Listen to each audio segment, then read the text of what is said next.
기도하겠습니다. 인애와 공의의 하나님, 오늘도 우리를 말씀 앞으로 불러주시니 감사드립니다. 흔들리는 세상 속에서 하나님보다 세상의 힘을 더 의지하려 했던 우리의 어리석음과 죄를 용서하여 주옵소서. 자기 만족을 향한 하나님을 향한 섬김이 되지 않게 하여 주시고 겸손히 주님의 뜻을 구하며 하나님의 나라와 하나님의 의가 어디에 있는가를 잘 분별하며 살게 하여 주옵소서. 말씀으로 다시 한번 우리의 삶에 있는 잘못된 우상을 깨뜨리게 하여 주시고 오직 주님의 말씀, 주님의 뜻을 따라 살게 하여 주옵소서. 우리 구주 예수 그리스도의 이름으로 기도드립니다. 아멘. 오늘 우리에게 주신 말씀은 호세아서 8장 11절에서 14절입니다. 에브라임은 죄를 위하여 제단을 많이 만들더니 그 제단이 그에게 범죄하게 하는 것이 되었도다. 내가 그를 위하여 내 율법을 망가지로 기록하였으나 그들은 이상한 것으로 여기도다. 그들이 내게 고기를 제물로 드리고 먹을지라도 여호와는 그것을 기뻐하지 아니하고 이제 그들의 죄악을 기억하여 그 죄를 벌하리니 그들은 애굽으로 다시 가리라. 이스라엘은 자기를 지으신 이를 잊어버리고 왕궁들을 세웠으며 유다는 견고한 성읍을 많이 쌓았으나 내가 그 성읍들에 불을 보내어 그 성들을 삼키게 하리라. 왜? 호세아 선지자가 활동했던 주전 8세기는 그야말로 격동의 시대였습니다.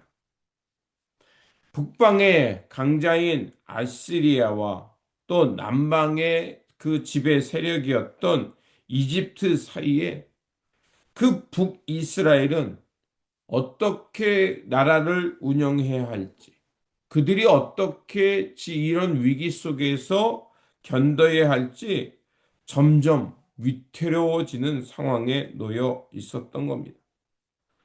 국가적인 위기 앞에 그들은 위험한 줄타기를 시작했습니다.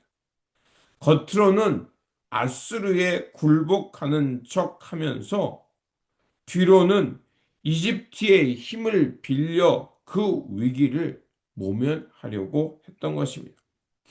문제는 이뿐만 아니었습니다. 국제 정세 혼란 속에 이제 그들은 그 종교적인 힘을 의지하고자 했는데 오히려 그것이 급격한 종교적 타락을 낳았습니다. 본래 성소란 자기 삶을 정직하게 하나님 앞에서 성찰하는 곳이며 통회하며 하나님 앞에서 자기의 삶을 하나님의 뜻에 결단하는 곳이어야 했습니다. 그러나 북이스라엘은 자기들의 목적을 명해서 예루살렘이 아닌 다른 곳에 성소를 세웠고 하나님으로 여길 만한 것들을 거기에 우상으로 만들어 놓았습니다. 자, 그렇게 자기의 종교와 자기를 정당화하는 종교를 세우게 되면 어떻게 되겠습니까? 사람들은 자기가 원하는 대로 자기의 욕망에 충족하는 길을 향해서 그 종교를 이용하게 됩니다. 오늘 말씀을 통해서 우리는 하나님을 향한 예배가 무엇인지 또 우리의 삶을 점검해 보기를 원합니다. 그래서 깨어지고 무너진 삶이 있다면 그곳에서 다시 한번 하나님의 세밀한 음성을 듣고자 합니다. 첫 번째로 하나님께서 북이스라엘에 드리는 제사를 어떻게 보았냐면 그들은 고기만 탐하며 바람을 심는 제사였다라고 말합니다. 이스라엘이 남과 북으로 갈라진 후 예루살렘 성전의 예배가 이제 그 변형이 됩니다. 북이스라엘은 예루살렘으로 가지 않고 그들이 원하는 곳에서 제사 드릴 수 있는 그들만의 제단을 만들었습니다. 하나님의 언약과 하나님을 향해 경배하고 나아가 예배하는 것이 아니라 자기들이 원하는 신을 만들어서 하나님처럼 여기게 되었다는 것입니다. 그리고 하나님을 자신들이 원하는 종교적 체계에 가두려 했던 것입니다. 불안과 결핍이 만들어낸 결과였습니다. 그러한 신앙이 건강할 수 있을까요? 하나님에 대한 신비는 잃어버렸고 신을, 즉 자신들이 하나님이라고 여겼던 그것은 자기들이 원하는 체제를 지키거나 통제하려는 생각을 했던 겁니다. 사람은 불안하면 눈에 보이는 것을 만들고 기대하려고 합니다. 눈에 보이는 숫자, 세상이 인정하는 성취, 이런 것을 통해 마음의 안정을 찾으려고 합니다. 그런데 그것을 만들어 놓고 의지하다 보면 어떻습니까? 그것이 채워지거나 그것이 만들어지지 않으면 우리는 불안해합니다. 또한 내가 그것을 성취하는 그 행위를 통해서 얼마든지 자기 욕망을 도구화하고 또 자기 뜻대로 컨트롤하려는 잘못된 생각이 들게 됩니다. 그들은 자신들의 신앙의 행위를 통해, 즉 종교적 열심을 통해서 내가 하나님을 잘 섬기고 있다라는 확신을 얻고자 했던 겁니다. 그런데 그들을 향해 호세아는 이렇게 말합니다. 이스라엘이 바람을 심었으며 광풍을 거둘 것이다. 7절에 이렇게 말하고 있습니다. 하나님 없는 열심, 하나님을 신뢰하지 않는 종교적 행위는 바람과 같다는 것입니다. 그래서 그들의 열심은 오히려 광풍을 불러온다는 것입니다. 하나님의 뜻, 하나님의 나라를 향해 살지 않는 그 길, 그것이 어떻게 하나님의 뜻에 합할 수 있으며 그들이 내는 종교적 열심이 어떻게 하나님의 뜻에 이룰 수 있겠습니까? 또한 그것뿐만이 아니었습니다. 이스라엘 백성들은 여전히 성소를 화려하게 만들며 그곳에서 기름진 희생 제사를 바쳤습니다.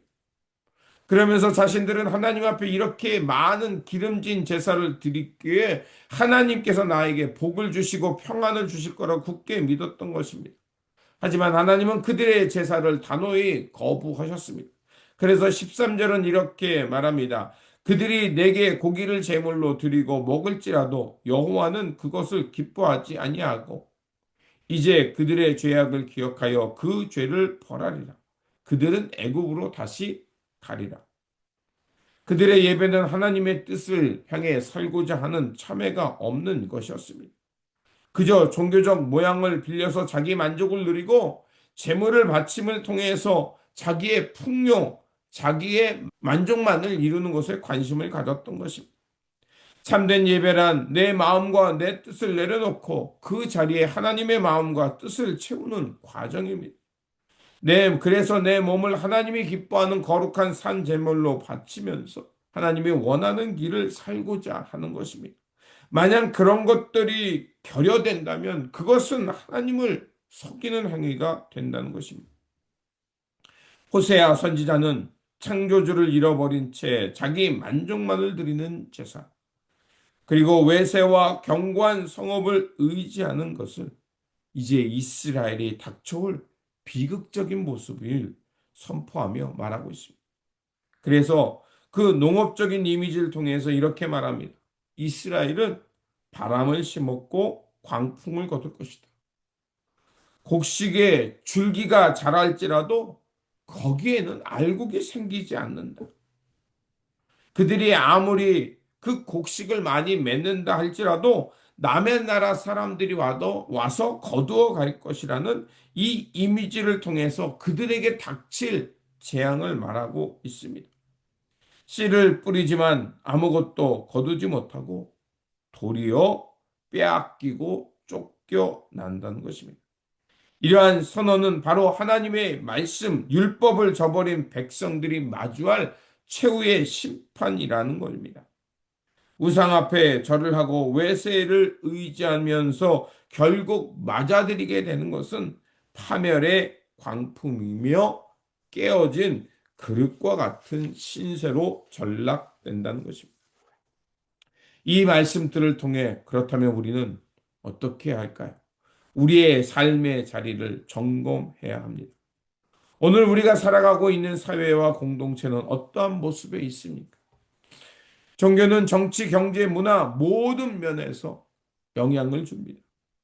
혹시 우리가 이렇게 잘못된 것을 신봉함을 통해서 우리 사회를 병들게 하고 있는 것은 아닙니까? 오늘 본문이 우리에게 말하고 있는 것처럼 깨어진 그릇과 같은 상황에 놓인 것은 아닙니까? 눈에 보이지 않는다고 해서 무엇인가를 형상화하며 그것을 하나님이라고 착각하는 순간, 결국 사람은 돈과 권력이라는 견고한 성음만 쌓게 된다는 것입니다.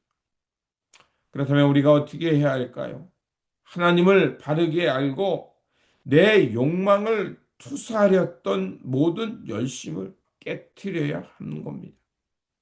실체가 없는 바람을 실체가 있는 것처럼 생각한다면 우리는 무참히 무너질 수밖에 없는 겁니다.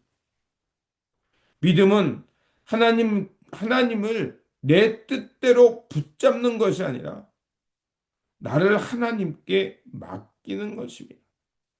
신앙은 내가 탑을 쌓는 것이 아니라 하나님을 향해 마음을 열고 그분과 친밀한 관계 맺음에 있습니다.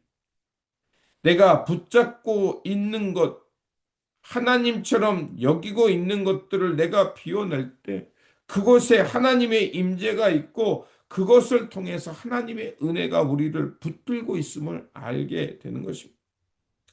그렇다면 우리의 모든 이 상황이 깨지고 흔들리는 상황에 놓였다면 어떻게 합니까? 바로 우리 삶의 근본이 되시는 하나님을 똑바로 알고 바라보아야 합니다. 멋진 연주자가 항상 하는 행위가 있습니다. 자신의 퍼포먼스 연주를 하기 전에 절대 기준 음에 자기가 연주하고자 하는 현이나 악기를 조율합니다. 아무리 값비싼 악기라도 기준음에 맞추지 않는다면 좋은 퍼포먼스가 될 수 없고 자기가 표현하고자 하는 것이 아니라 오히려 소음이 될 뿐입니다. 우리의 삶도 마찬가지입니다. 오늘 나를 이루고 있는 생각, 오늘 내가 기준으로 삼고 있는 것이 과연 무엇인지 돌아보아야 합니다. 그리고 오직 하나님의 말씀에 우리의 인생의 기준을 조율해 가면서 끊임없이 하나님의 뜻을 향해 바르게 가고 있는지 점검해 보아야 합니다. 그러므로 말씀의 기준 삼을 때 우리는 혼란 가운데서도 질서를 세울 수 있고 하나님의 역사를 향해 묵묵히 살아갈 수 있음을 믿습니다. 우리가 이렇게 살아갈 때 우리의 삶은 하나님의 나라의 시작점이 될 거라 믿습니다. 그러므로 세상의 헛된 탑을 쌓기를 멈추고 오직 하나님의 뜻, 하나님의 그 나라에 우리의 삶을 조율하면서 참된 예배자로 하나님의 뜻에 합한 자로 살아가는 저와 여러분들이 되시기를 주님의 이름으로 축원드립니다. 기도하겠습니다.